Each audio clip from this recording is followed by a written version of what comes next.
এরকম জিনিস ঘটতে থাকলে আমি আর বিপিএল আসবো না। রহমানুল্লাহ গুরবাজ। ঠিক এই কথাগুলো আমাদের জানাচ্ছিলেন ঢাকা ক্যাপিটালস এর যে সিও আতিক ফাহাদ। দেখুন, বিপিএল প্রতি বছর শুরু হয় আমাদের খুব আশা দেখে, কিন্তু এটা শেষ করে মূলত বাংলাদেশের মান সম্মান ডুবিয়ে এবং আমাদের পুরো ইন্টারন্যাশনাল ওয়ার্ল্ডের সামনে, অর্থাৎ ইন্টারন্যাশনাল ক্রিকেট ওয়ার্ল্ডের সামনে লজ্জিত করে। দেশ হিসেবে আমাদের দেশের মান সম্মান নষ্ট করে, আমাদের লজ্জিত করে, এবং এর ফলে বিদেশের বহু নামি দামি ক্রিকেটার প্রথম দিকে বিপিএল আসলেও এখন তারা বিপিএল এ আসতে চায় না। তারা মাপ চায় যে ভাই মাপ করে দেন, বিপিএল এ খেলতে যাবো। কান ধরছি, এই ব্যর্থতা কার? আমাদের। আমাদের শিখতেছি, শিখিনি। ঘটনাটা কি ঘটেছে আমি একটু বলি।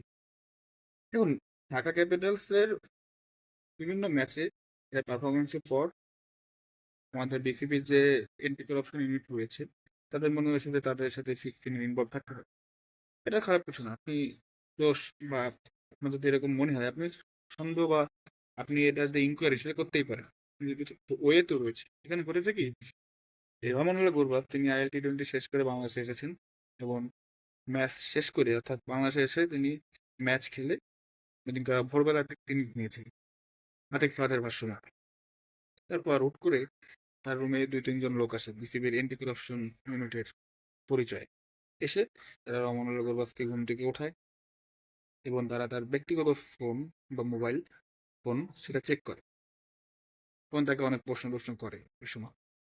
এখন এটা কোনো দোষের কিছু না, আপনি যে কোনো প্লেয়ারকে প্রশ্ন করতে পারেন, কিন্তু ওয়ে আছে। ওইটা কি? ওইটা কি, এটা আমাদের রহমানুল্লাহ গুরবাজ জানতে সাহায্য করেছে কিভাবে।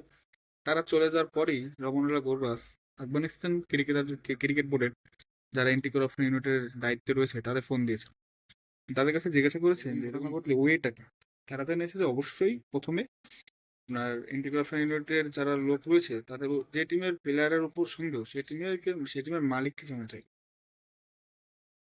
সেই টিমের মালিককে জানাতে হবে, মালিককে ইনফর্ম করতে হবে বা টিমকে ইনফর্ম করতে হবে। টিম কি করতে হবে? টিম ম্যানেজারকে ইনফর্ম করতে হবে। টিম ম্যানেজার সেই পার্টিকুলার খেলোয়াড়কে বলবে, অবগত করবে এই বিষয়ে এবং তার কাছ থেকে স্কেডিউল নেবে যে তোমার সাথে এন্টি করাপশন ইউনিট একটু কথা বলতে চায়। তখন তারা কথা বলবে। এটা হচ্ছে প্রসেস। বাট এখানে কোনো প্রসেস ফলো করা হয়নি। এর ফলে রমনাল্লাহ গড়ুয়া স্বাভাবিকভাবে তার ঘুম হয়নি, তার মেজাজ খিটখিটে হয়ে, যেমন সে আদিক ফাতকে বলে যে এভাবে চলতে, এভাবে এই জিনিসগুলো চলতে থাকে, তিনি আর বিপিএল আর আসবে না। রমনাল্লাহ গড়ুয়া কিন্তু বিগ স্টার ইন্টারন্যাশনাল T20 এরিনায়। তো এটা কোনো ওয়ে না। বিসিবি এখানে উচিত ছিল কি, বা যারা যেসব লোক গিয়েছিল সেখানে তারা কি এটা জানে? জানে না।